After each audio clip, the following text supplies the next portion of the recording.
You wrote the screenplay for Rosewater in your spare time. This is clearly a passion project. I mean, there's stories of you doing this on the weekends, Yes. In between doing The Daily Show. You left The Daily Show for 3 months to make this film.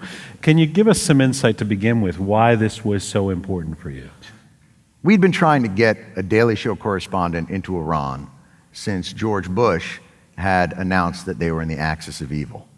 And we were very excited because we had never had a chance to go to an evil place before.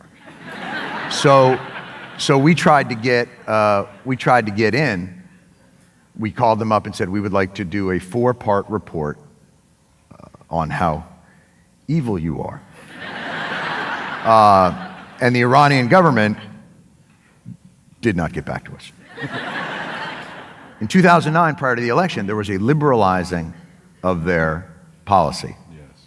They wanted everyone to come and witness the miracle of the democracy of their holy system. And we happened to be notified at that time that our application had been accepted.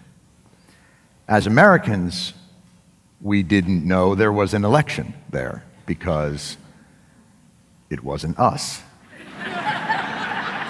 So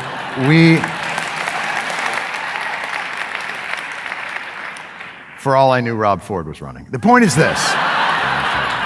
Really? You knew that was coming. This early? I had to get it in there somewhere. I didn't know where to do it. I thought, why not throw it in the first couple of minutes, Yes, thank you. seeing as he's Didn't take you long. in second place. All right. So so we finally got somebody in there, not recognizing the import of the time that we did. And we got some interviews. Maziar was one of the reporters from Newsweek that we knew was there. We contacted him. He was kind enough to speak with us to do the bit. We also spoke with an old revolutionary named Ibrahim Yazdi and a more moderate cleric named Abduhi. Then they left.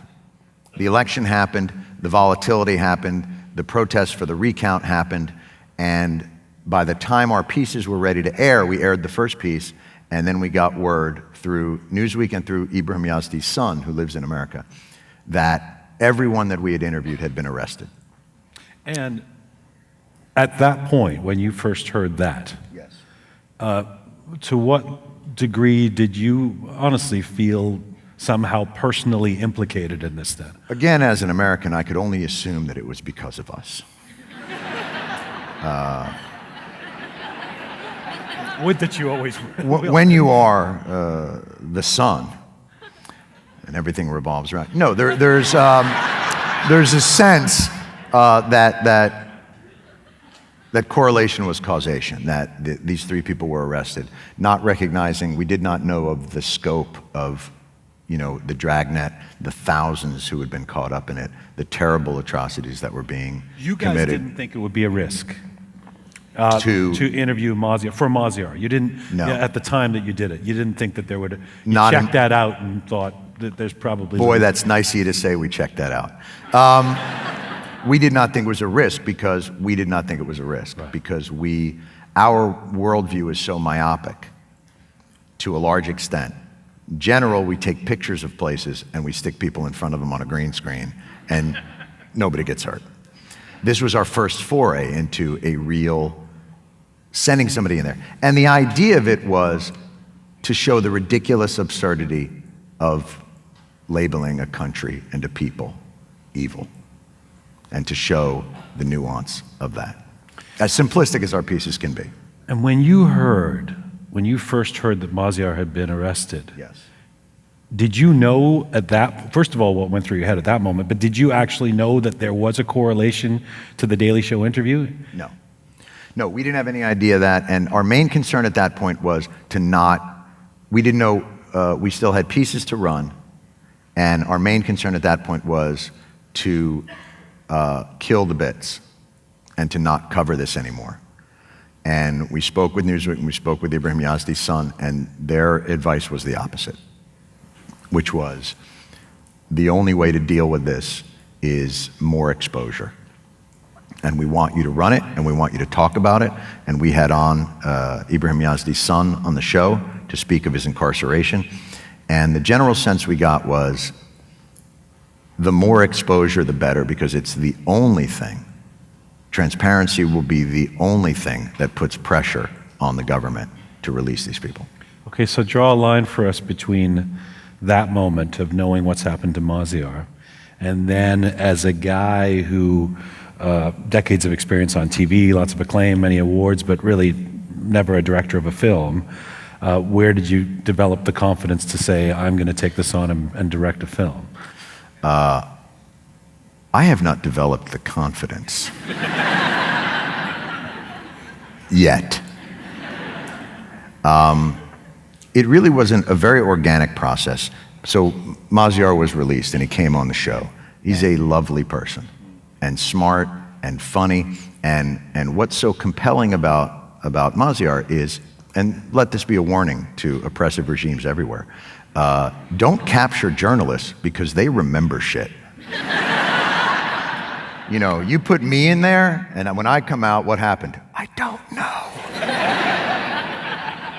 I remember getting hit, and then it kind of went dark. Maziar has an incredible ability to be detached because of his training, to be able to observe it with great analysis and great compassion and great humor, because all regimes at some level are absurd.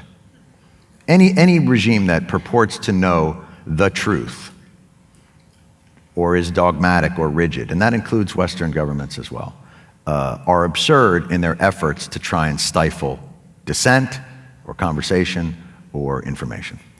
And so the book that he wrote was beautiful, and at its heart was about how they can isolate you, but you can draw upon all that you are, your family, your culture, your art, to sustain you through this, because it's a weapon that they cannot deploy. They're more rigid in their thinking. And so I got involved with it as somebody who, he and I used to meet and have breakfast and just have a nice time and talk about the book and talk about our families and talk about maybe trying to make it into a movie. And he asked me if I could help him do that. And I figure, oh, he's not from here. Sure, I'll lie. So I said, sure. He's not from here? Make it into a movie. I'm one of the top filmmaker interns. I'd be happy to. So in general, we began the process, and the process of making a film is you compile lists of brilliant writers that you love, whose work you admire.